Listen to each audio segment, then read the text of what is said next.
Welcome to the New World Order Showcase Podcast. Your host, Jill Hart, the coach's alchemist.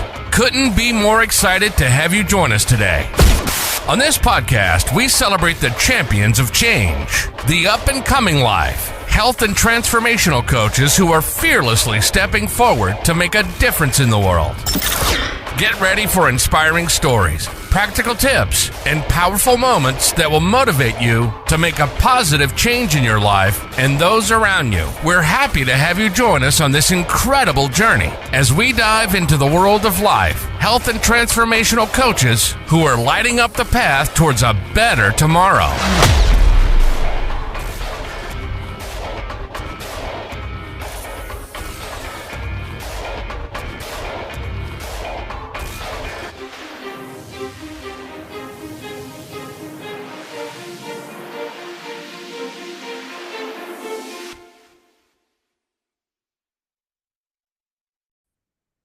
Hi, and welcome to the New World Order Showcase podcast. I'm your host, Jill Hart, and with me today is Birgitta Visser. She is a light language healer, divine channel, and soul empowerment coach, as well as an author.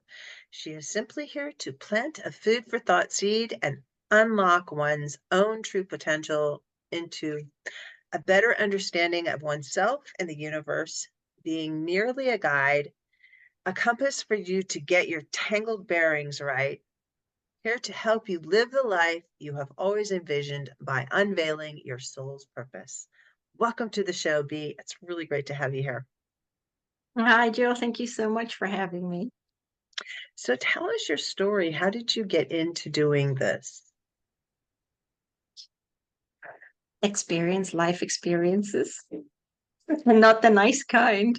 And I think that's, but it's really funny because as of late, always people talk about good and bad experiences, but it's just an experience that you go through. And I think that's a shift in perspective. And I really had to learn that. I've moved more than 50 times in my lifetime. It's insane. I'm like this nomad, like this seeker, but yeah, I've lived everywhere in the world, and I think through trauma, and we all go through trauma, of what my guides always say, of varying degrees, so to put it. But for me, it was being abused by a friend of the family as a kid, like 10 or 11 years old, and it kind of snowballed from there. And because we don't heal from trauma at that age, I think times have changed now. But at that time, I was a kid. I didn't even know what was happening. So I bottled it up. And from that, it kind of snowballed. I lost my dad when I was 14 to coronary heart disease. He was extremely spiritual. But he was out of a job, and he was just tired of life and didn't take his medication, kind of like hopped on the bicycle and cycled and fell off his bike and took a last breath, and that was kind of it. And he was 44, so he was very, very young. Really young. And yeah, and that was really hard on my mom and, also my sister and I, losing your dad at that age. But it's always difficult losing a parent at any age. And I was already suffering. I was tall and I was skinny, but I was also bullied in high school in Holland, and that didn't help. And I was just scared. I was just scared of boys. And I would find another route to the classroom if I saw a guy in the hallway, which is, crazy. But that's how deeply ingrained that fear was. And even when we went to Belgium for a what do you call it, like school trip, and we went to the Ardennes, the forest, and there was this kid, and he can't even remember it, and he held up my arm in front of the whole class, and he's like, "Look how skinny she is," which was horrific for me, horrific. Yep, yeah, and I remember it to this day, but a lot of the times, bullies will not remember the impact they made on those that they've really hurt. And yeah, also, I walked around like the Hunchback of Notre Dame because I just wanted to be invisible. So my mom put me on this course when I was about 16, a modeling course, just to crick up my confidence. But when you carry that much trauma, it doesn't it doesn't lighten the weight. And even in the modeling industry, I mean, I tried it, and nobody liked my look. They were like, "Oh, you look too much like Brooke Shields or Nikki Taylor." And I thought, well, that's great. But I wasn't thick-skinned. I really wasn't thick-skinned. I was naive and I didn't dress right. Well, I didn't want to dress sexy. Come on. I'm like 17, 18 years old. I just wanted to wear my jeans and, cover up. And whenever I went to castings throughout the years, I was always rejected, always, regardless of where I went in the world. And that's why I could never live on it.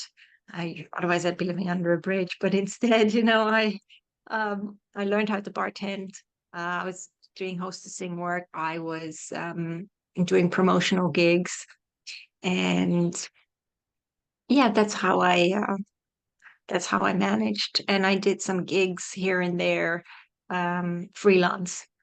So, but at the age of 25, I also lost my stepdad to cancer. And that was tough. He was like, he always said, you're like a daughter to me. And my mom was leaning quite heavily on me, and I didn't really have an outlet. And so I had these friends, and I take full responsibility. But I rolled into drugs for several months, Molly, and I blacked out, and it was just horrific. But I was still working. But there's one thing I do remember, and I don't really talk about this. It's funny, but it's popped in my head. I remember going to the funeral home when my stepdad, was, and my mom said to me, "Take his favorite teddy with you and put it in the casket." So I did, but I'm standing there and it was like so overbearing. It's like he was standing in a corner watching me. And I was like, no, I can't have this right now. And so there in the casket, and I ran out the door. And yeah, I still miss him, but I from time to time he pops in. And so yes, I rolled into drugs, and from one day to the next, I was just like, yeah, I can't be doing this, suffering blackouts, not knowing what's happening. And I also rolled into dysfunctional relationships, which was a given, of course, because I was so broken on the inside. And that's exactly what I needed. I needed these experiences so that they would trigger me. I was like this little donkey. I was like, whoa, what did I do wrong? A lot of the times it's like, but why don't they want to be with me? And why can't I be happy? It was very, very often like that. So I had so many dysfunctional, well, not so many, several dysfunctional relationships. And I kind of hit rock bottom in, I think it was 2009 in Holland, when my ex was like a part-time crack addict, and he was held for ransom. I needed to help him out. I needed to help the police. And it was like, I had never seen this. And he wanted to get better, you know, um, get rid of his addiction, but he couldn't enter rehab in Holland because he needed to have a Dutch social, and he was from the US. But there are so many things that I did, and it was a repetitive pattern where I wanted to fix them. And you cannot fix another. It's really about fixing and repairing yourself. And I wasn't looking at myself. And in a way, I enabled them because I was paying for so much. And it wasn't just this person, it was another one after that. And I finally came to the realization many years later. It's like, why are you doing this? Why are you paying their bills? Why are you getting groceries for them? Why are you doing this? Why are you trying to find them jobs? And it was all really to keep to keep my own hurt at bay, because I was afraid of hurting them. And I was really a doormat for many, many people. It was like, oh, yeah, we can go to Brigitte and we can ask her because she will never say no. She's like, yeah, I'll help you. I'll help you. And that's what it was. But when I hit that rock bottom, because it was a pretty scary experience, and I mean, he got deported. I helped the police out and he got deported back to the US. But I downed a whole box of ibuprofens, and I was already back in the UK because my mom had she'd moved me in the space of several days from Holland back to the UK. And I just downed a whole box of ibuprofens, and I was like, oh, do you know what? I don't really care anymore. But I woke up like 12 hours later, and I thought to myself, "Nah, I can't live like this." And so I went to see a counselor about, as I always say, the counselor said to me at the end of my whole, story, she's like, "Oh, Brigitte, you're going to be fine. You're strong enough." And that was the onset to my holistic journey because I wanted to get better. I didn't want to go on like this. And so I studied many healing modalities, but I commenced with Reiki healing. And it was amazing. That was amazing for me. And so I studied level 1 and 2 in the space of like 1.5 years.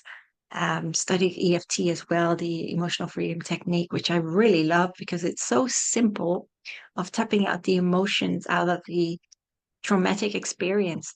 That's what it is because we're Doesn't energy. seem like it should be doing anything, but it is so freaking powerful. Yes. It's just like all I have to do is tap on a few things, That's it. and Yes. and magically things happen. I don't know why it works, but I've had experiences where it has worked. It's Yep. just like every experience I've ever had with it, it does work. Yes, it does.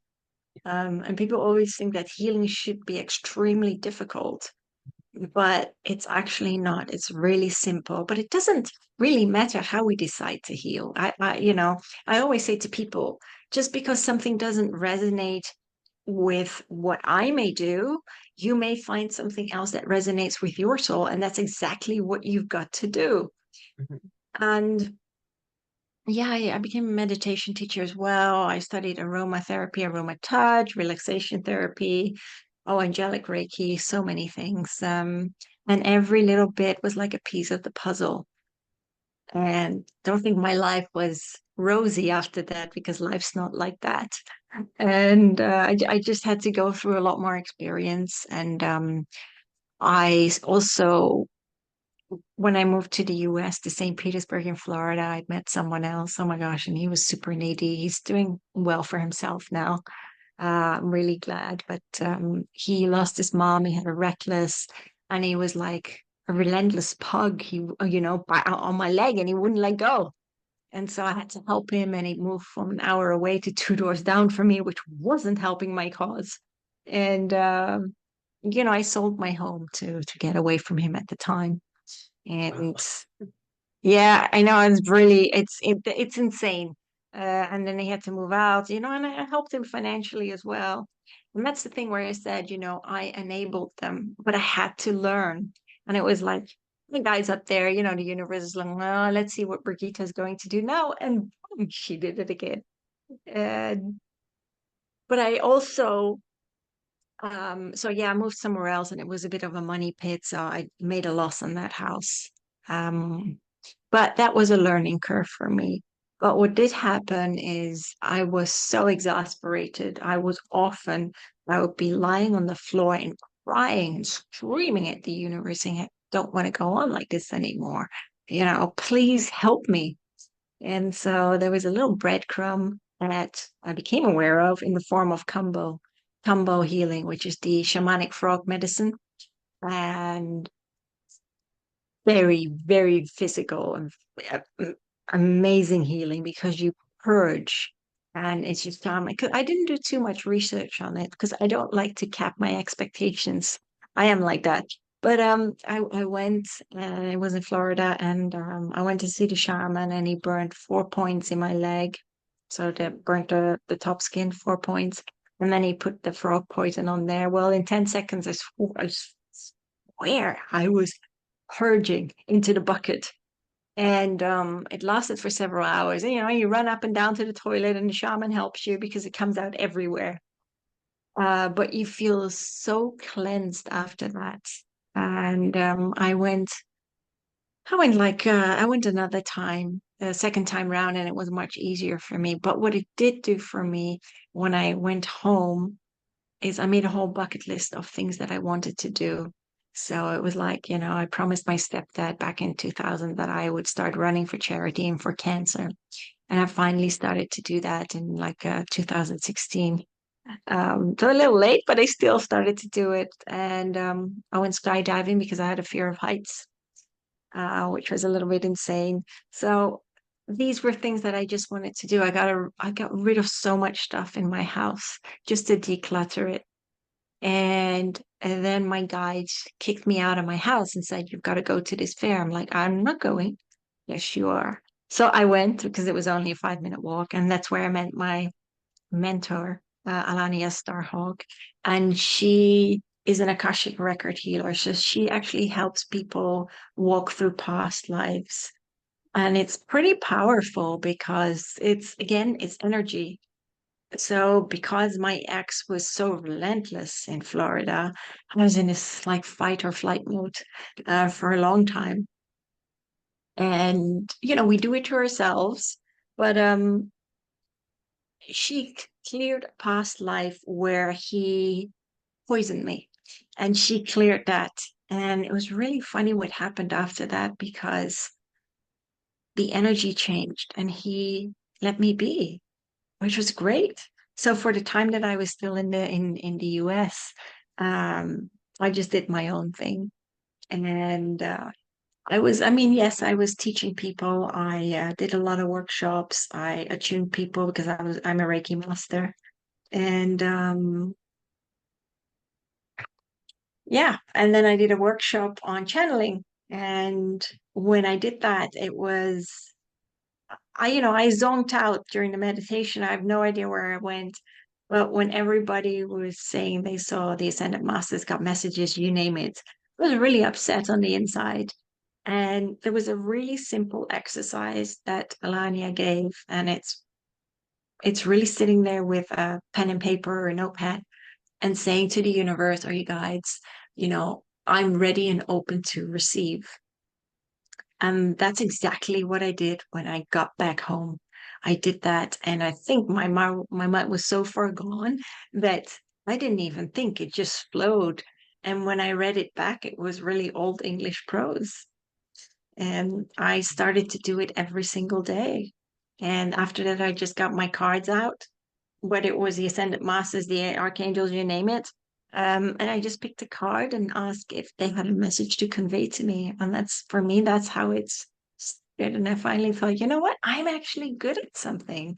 But it's really about finding your niche. And I mean, I still channel a lot because I really, really love it. But yeah, I mean, over the years, I learned light language as well. And yeah, I keep learning and I keep growing and evolving. That doesn't mean my life is easy. It's been a tough 2 years, but I understand the experiences that happened to me. And so that's that shift in perspective where we're not the victim anymore. But it's like, okay, you know what? How can we release this experience? How can we heal from it? And we take the steps to do it. So life becomes easier because we don't huff and puff like the big bad wolves. We reflect rather than, as I always say, deflect. And it becomes easier. Do you feel like it's a process of relaxing into how you feel about different situations? Yes, that's a good point. Yes, absolutely. Absolutely. I look back now and honestly, Jill, people don't always understand it, but I'm thankful for everything that I've been through. Without it, I wouldn't have a story to tell, that's for sure.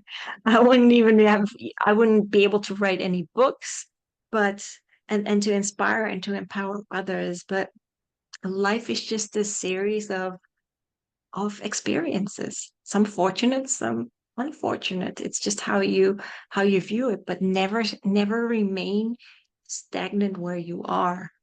And we do that, and then life passes us by.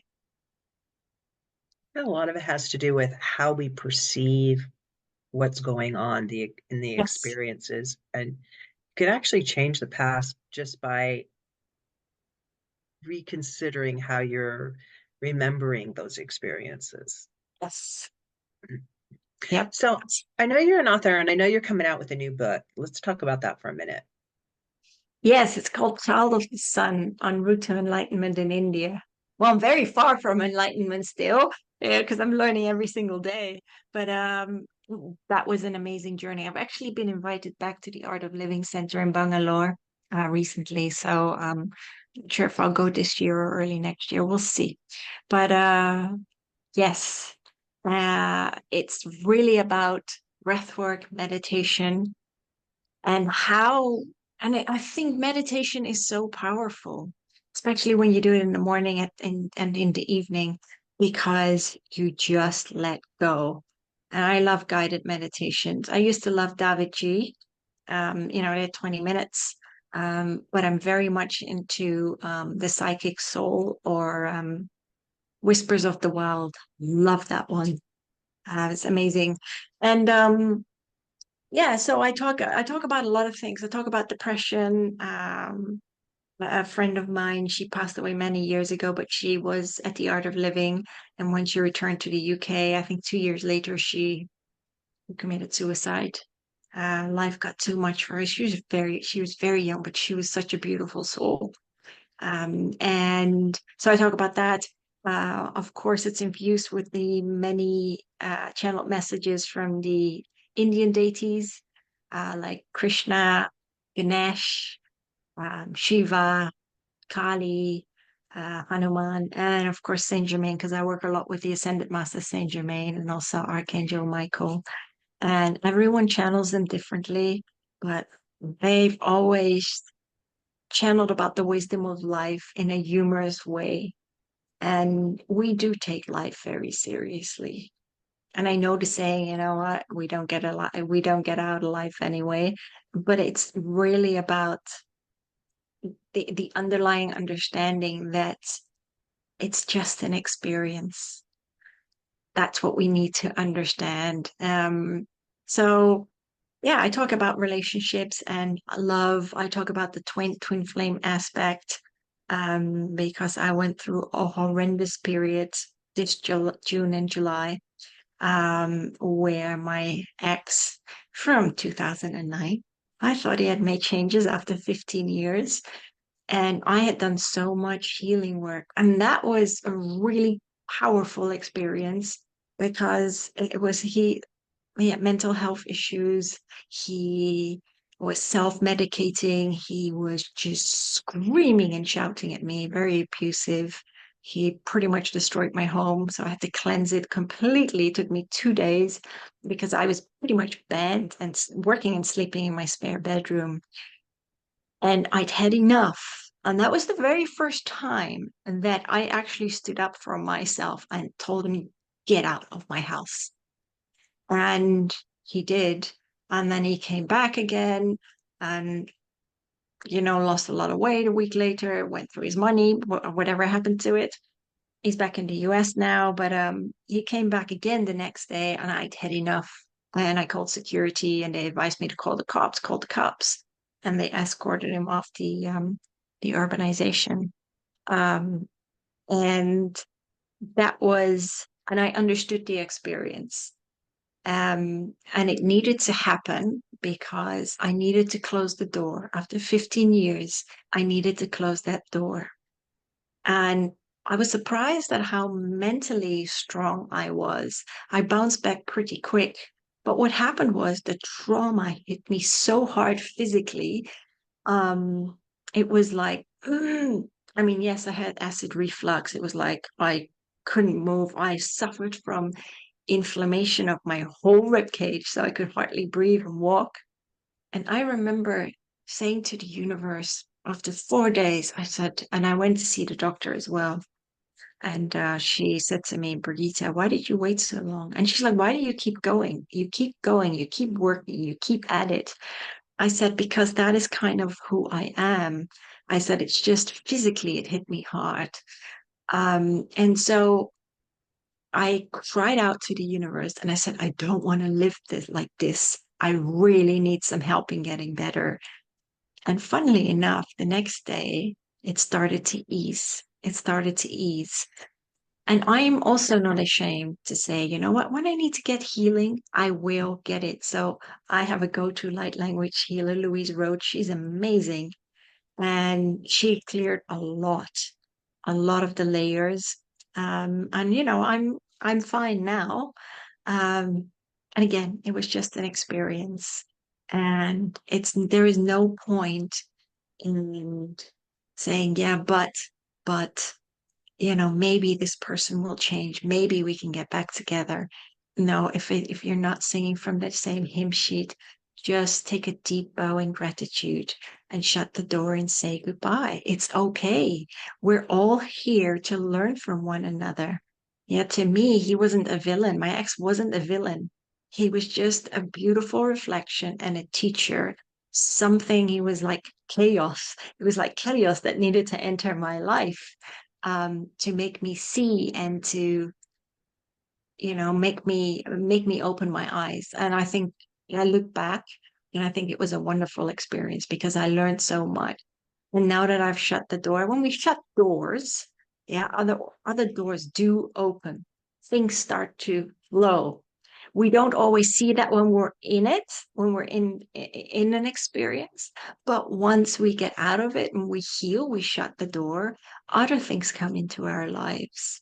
That's the way the universe works. That's. It is. It's totally the way the universe works. It's like it's almost like changing timelines. You When you close one door, you just kind of step onto a different timeline that's going to take you in a different direction. Because had you stayed in that situation, then a whole different cascade of events would have ensued because actions have reactions and Yes. consequences. And by closing the door on that, you're allowing other experiences to unfold. It's kind of like Yes. you get to write your story, you get to write the ending of your story, and at any moment, you can change timelines, Yes. plot twist, whatever you want to call it. But you can just like decide, I'm not going to continue on this trajectory. I'm going to do something that's going to cause a change in trajectory. And Yeah. it might not, when you're pivoting, often it doesn't feel like anything has changed really, because it doesn't have to be a dramatic thing. I mean, what you just No, went through was a dramatic thing, but we make these kinds of decisions every day in our we do. lives, and they're going to cause a different outcome. And Yes, there's like so many different outcomes that we can experience at any given time. I think it absolutely. kind of circles back to your thoughts about meditating in the morning and at night. I love that because that is when I meditate also. It's when your Yeah, body is naturally slowed down instead of trying to do it in the middle of the day when you're all revved up and you have to really drag your mind back to like, let's just like slow down here. Um, you get so much more clarity during yes, those times in actually a shorter period of time. Um, I agree. so I know you have a coaching program. You do coach people. It's at some I do. level. Yeah, so it's light How does that language work? healing that I do. So it's and these are people often ask me what is light language, and it's like the cosmic language of love. It's frequency because we are frequency. And this is something I was sitting down and it was several days ago, and I put this into my book, and I was like, actually you're right. This is Saint Germain, and he says, your sacred geometry, you are frequency. Fine tune yourself. That's how simple it is.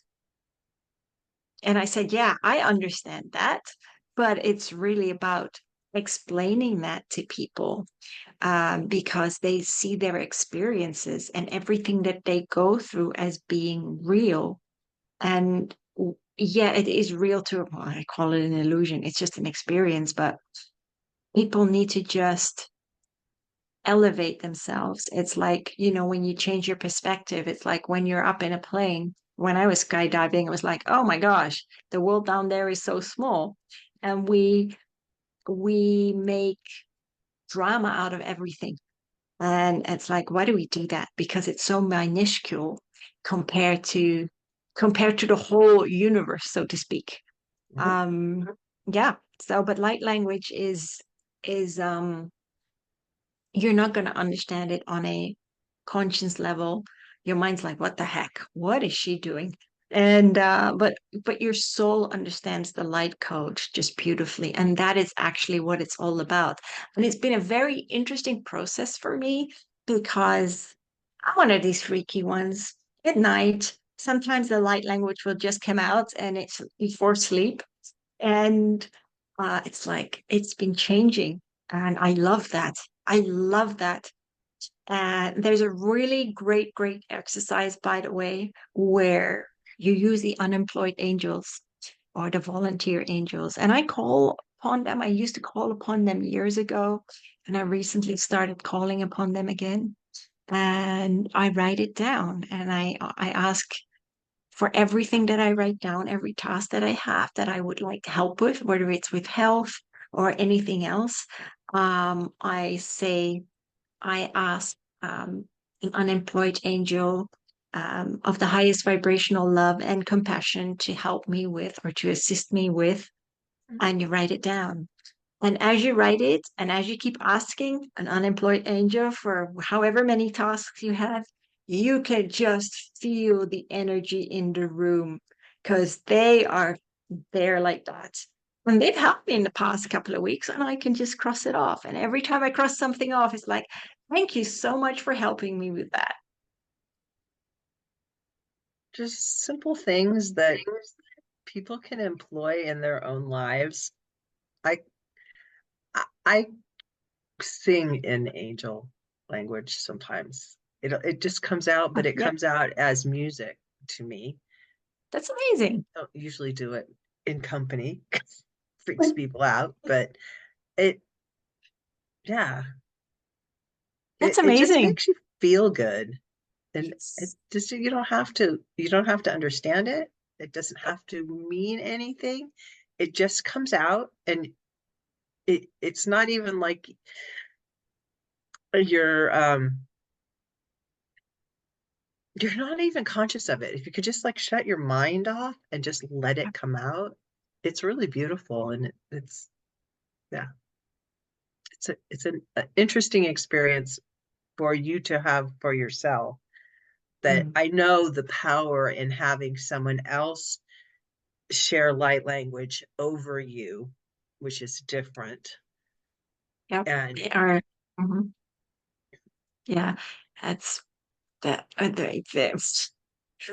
There, it's like wanting to come through right now, but because they're talking about, it's really funny. They're talking about, normally I ask, I don't mind giving a demo of light language, happy to do it, but they're actually talking about people.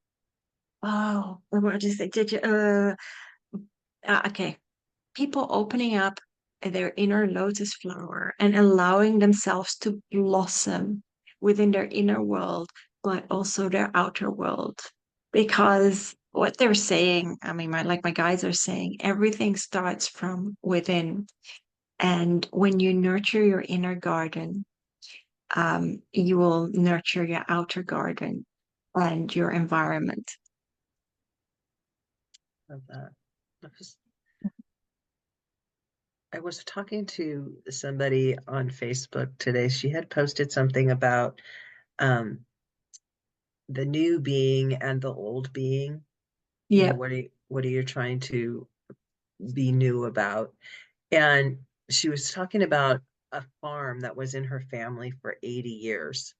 And it reminded me of a rose bush, a really old rose bush, because rose bushes can live for hundreds of years. That the root, even grapes are like this. The root is what's so old. every year a new crop comes and their blossoms are beautiful and sweet, but they're all nourished by this really old piece. Yep. It kind of, it's like the lotus flower that blooms within you. We're all Yep. old.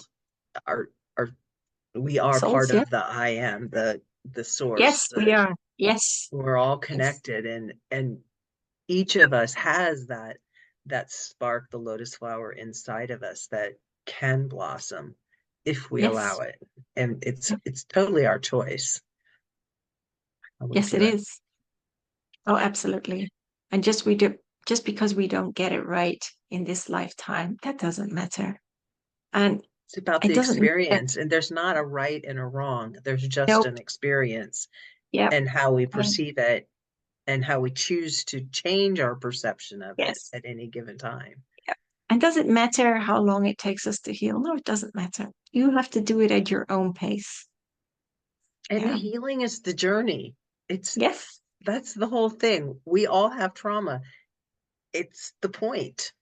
And to be able to find joy in life, even though you've had these experiences, it's like, how can we learn the lesson from the experience, no matter how bad it was? And there are some people that go through things that are like so horrible, but it's being Yep. conscious of, okay, that's the experience I had. And instead of getting stuck in victimhood or in being a bully or in being responsible for everybody's happiness, and we all kind of like cycle through each of those little Mhm. categories from time to time, but Yep. it's being able to sit in the center and say, but now I'm okay. Now things are good. In this moment, I choose to be at peace. I choose Yep. love. I choose happiness. I don't have to think about what went on in the past, and I don't have to think about what's going on in the future. I can just Very sit good. with this right now and Yep. enjoy it. Yeah. And I was when I was in India, Sri Ravi Shankar Guruji, I call him Guruji, he said, you cannot breathe in the past. You can't breathe in the future, but you can breathe in the present moment. And that is where you create. That is where you make the changes. And, we are all divine alchemists. We change things from lead to gold. We change things from the heaviness, healing that, and we become a far more enlightened version of ourselves.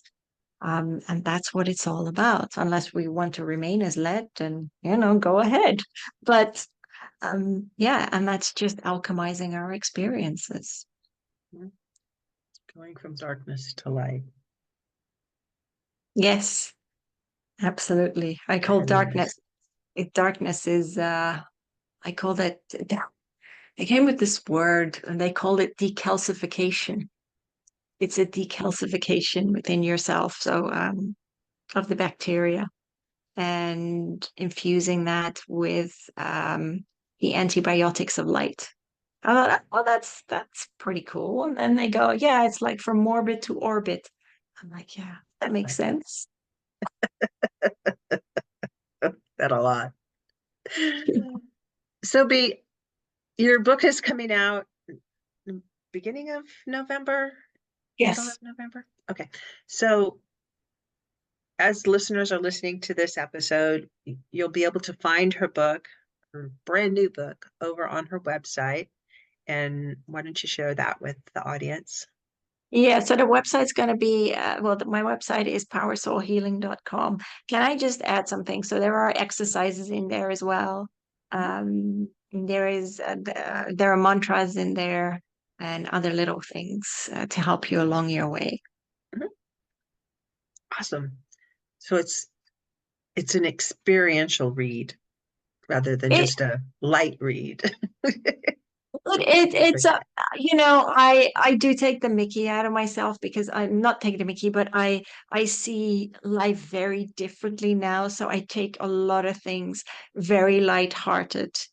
Mhm. And that's basically the key ingredient or the main ingredient of the book. And that's very much reflected within the channeled messages as well. So it will be a joy to read because that's what they're saying as well. It's all about not just returning to that love for ourselves and each other, but finding that joy and cultivating that joy within. Yes. The purpose of life is to experience joy. Yes. I look forward to reading it too. So, how can people get in touch with you if they want light healing?